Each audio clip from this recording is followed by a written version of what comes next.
What a debut for Trey Lamb as head coach at the University of Tulsa. Presented a game ball by athletic director Justin Moore in the locker room, and it was a full-on celebration from the moment that Coach Lamb walked in. And they have a right to celebrate for the way that they performed here this evening at Chapman Stadium. 35-7 your final score, and it had a little bit of everything. Tulsa took control of the football game in the first half, never really relinquished anything or gave up anything that made you feel like that they were going to be in any significant trouble. That's because the defense had two incredible fourth down stops. If ACU scores in any of those moments, this is a completely different football game. After driving the length of the field, making it inside the 5-yard line, Tulsa stops them on fourth down plays. One of those resulted in a 14-play, 97-yard touchdown drive for Tulsa to score the first touchdown of the 2025 season.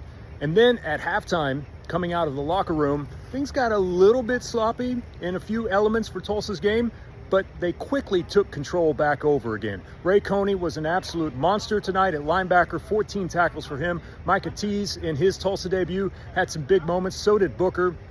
Britta Presley had not only a big play on the fake punt, which got them a first down, but a couple of big runs in there as well, mixed in the run game. Kirk Francis just executed, took care of the football tonight, no turnovers, which was one of the keys to this game. Trey Lamb has mentioned several times, hey, we cannot afford to beat ourselves. Tonight, Tulsa didn't do that at all. Trey Lamb in the postgame said, you know what, feel a little bit of a sense of relief to get this one in the books, and now is when the real grind begins.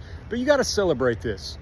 Tulsa took control of the game and never really was in any serious danger. That hasn't happened so much in the past couple of seasons. That's why the celebration was to the level that it was here today. Now the grind of the regular season begins. You got to prepare for a road game, but got to be very careful not to get overconfident. I don't think that this team will. They know the amount of work that they have to put in, but for a first impression, which Trey Lamb talked about, I think you got to give them an A for not only the effort and the physical nature in which they played tonight, but also execution, which is key. 35-7 final score. We'll have much more coming up at newson6.com.